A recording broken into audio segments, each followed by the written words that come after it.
Hola, hoy me gustaría leerles un cuento de Hans Christian Andersen que se llama El soldadito de plomo. Había una vez 25 soldaditos de plomo, hermanos todos, ya que los habían fundido en la misma vieja cuchara. Fusil al hombro y la mirada al frente. Así era como estaban, con sus espléndidas guerreras rojas y sus pantalones azules. Lo primero que oyeron en su vida cuando se levantó la tapa de la caja en que venían fue «¡Soldaditos de plomo!». Había sido un niño pequeño quien gritó esto, batiendo palmas, pues eran su regalo de cumpleaños. Enseguida los puso en fila sobre la mesa. Cada soldadito era la viva imagen de los otros, con excepción de uno que mostraba una pequeña diferencia. Tenía una sola pierna, pues al fundirlos había sido el último y el plomo no alcanzó para terminarlo. Así todo allí estaba él, tan firme sobre su única pierna como los otros sobre las dos, y es de este soldadito de quien vamos a contar la historia. En la mesa donde el niño los acababa de alinear había otros muchos juguetes, pero el que más interés despertaba era un espléndido castillo de papel. Por sus diminutas ventanas podían verse los salones que tenía en su interior. Al frente había unos arbolitos que rodeaban un pequeño espejo. Este espejo hacía las veces de lago en el que se reflejaban nadando unos blancos cisnes de cera. El conjunto resultaba muy hermoso, pero lo más bonito de todo era una damisela que estaba de pie a la puerta del castillo. Ella también estaba hecha de papel, vestida con un vestido de clara y vaporosa muselina, con una estrella cinta azul anudada sobre el hombro, a manera de banda, en la que lucía una brillante lentejuela tan grande como su cara. La damisela tenía los dos brazos en alto, pues han de saber ustedes que era bailarina, y había alzado tanto una de sus piernas que el soldadito de plomo no podía ver dónde estaba y creyó que, como él, solo tenía una. «Esta es la mujer que me conviene para esposa», se dijo, «pero qué fina es, si hasta vive en un castillo. Yo, en cambio, solo tengo una caja de cartón en la que ya habitamos 25. No es un lugar propio para ella. De todos modos, pase lo que pase, trataré de conocerla». Y se acostó cuán largo era detrás de una caja de tabaco que estaba sobre la mesa. Desde allí podía mirar a la elegante damisela que seguía parada sobre una sola pierna sin perder el equilibrio. Ya avanzada la noche, a los otros soldaditos de plomo los recogieron en su caja y toda la gente de la casa se fue a dormir. A esa hora los juguetes comenzaron sus juegos, recibiendo visitas, peleándose y bailando. Los soldaditos de plomo, que también querían participar de aquel alboroto, se esforzaron ruidosamente dentro de su caja, pero no consiguieron levantar la tapa. Los cascanueces daban saltos mortales y la tiza se divertía escribiendo bromas en la pizarra. Tanto ruido hicieron los juguetes que el canario se despertó y contribuyó al escándalo con unos trinos en verso. Los únicos que ni pestañearon siquiera fueron el soldadito de plomo y la bailarina. Ella permanecía erguida sobre la punta del pie, con los dos brazos al aire. Él no estaba menos, firme sobre su única pierna y sin apartar un solo instante de ella sus ojos. De pronto, el reloj dio las 12 campanadas de la medianoche y ¡crac! Se abrió la tapa de la caja de rapé. ¿Mas creen ustedes que contenía tabaco? No. Lo que allí había era un duende negro, algo así como un muñeco de resorte. «¡Soldadito de plomo!», gritó el duende.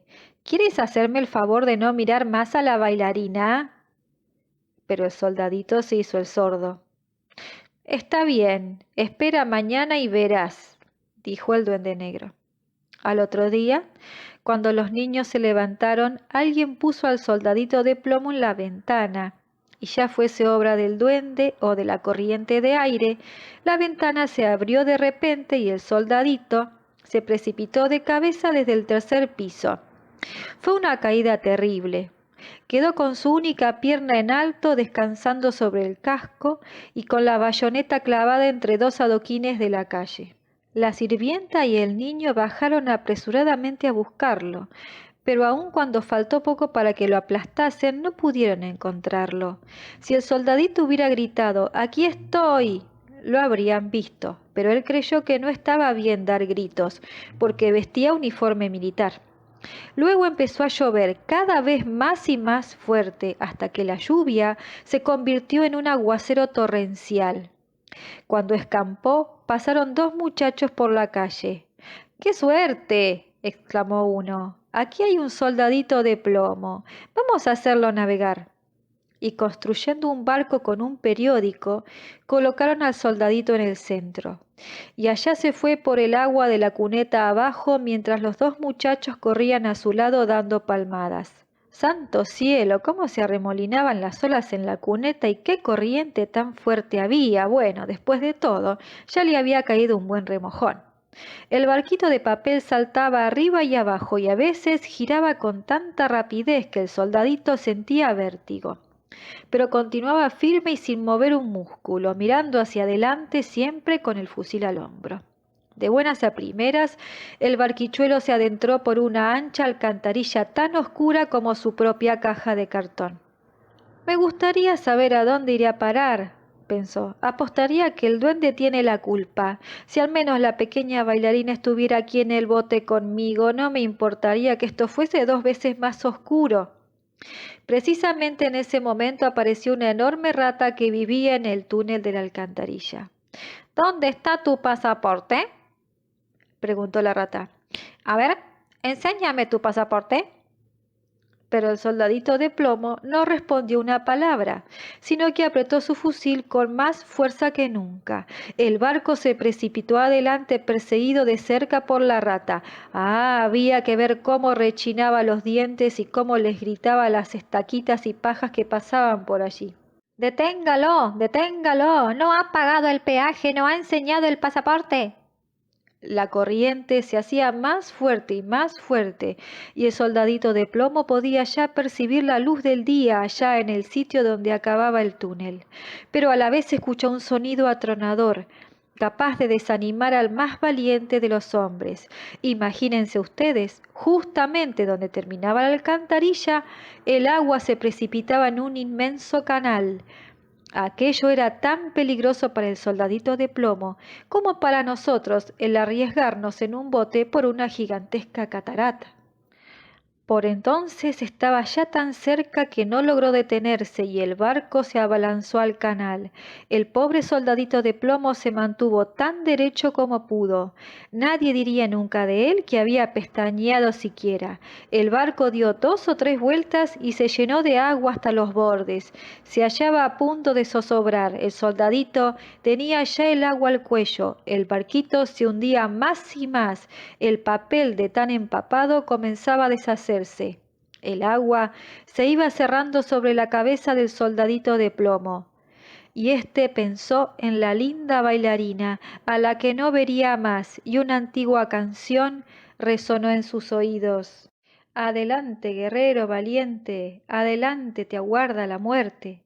En ese momento el papel acabó de deshacerse en pedazos y el soldadito se hundió, solo para que al instante un gran pez se lo tragara. ¡Oh, qué oscuridad había allí adentro! Era peor aún que el túnel y terriblemente incómodo por lo estrecho, pero el soldadito de plomo se mantuvo firme, siempre con su fusil al hombro, aunque estaba tendido cuán largo era. Súbitamente el pez se agitó, haciendo las más extrañas contorsiones y dando unas vueltas terribles. Por fin quedó inmóvil. Al poco rato un haz de luz que parecía un relámpago lo atravesó todo.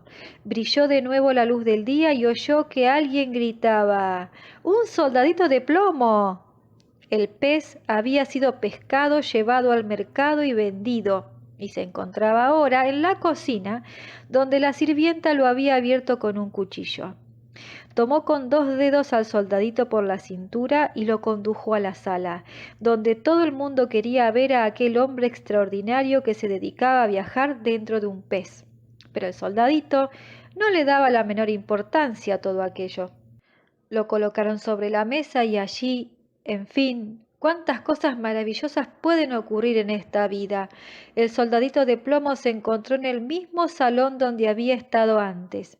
Allí estaban todos, los mismos niños, los mismos juguetes sobre la mesa y el mismo hermoso castillo con la linda y pequeña bailarina, que permanecía aún sobre una sola pierna y mantenía la otra extendida muy alto en los aires, pues ella había sido tan firme como él. Esto conmovió tanto al soldadito que estuvo a punto de llorar lágrimas de plomo, pero no lo hizo porque no habría estado bien que un soldado llorase. La contempló y ella le devolvió la mirada, pero ninguno dijo una palabra. De pronto, uno de los niños agarró al soldadito de plomo y lo arrojó de cabeza a la chimenea. No tuvo motivo alguno para hacerlo. Era, por supuesto, aquel muñeco de resorte el que lo había movido a ello.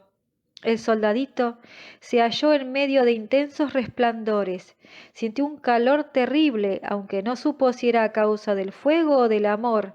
Había perdido todos sus brillantes colores, sin que nadie pudiese afirmar si a consecuencia del viaje o de sus sufrimientos. Miró a la bailarina, lo miró ella, y el soldadito sintió que se derretía, pero continuó impávido con su fusil al hombro. Se abrió una puerta y la corriente de aire se apoderó de la bailarina, que voló como una sílfide hasta la chimenea y fue a caer junto al soldadito de plomo, donde ardió en una repentina llamarada y desapareció. Poco después el soldadito se acabó de derretir.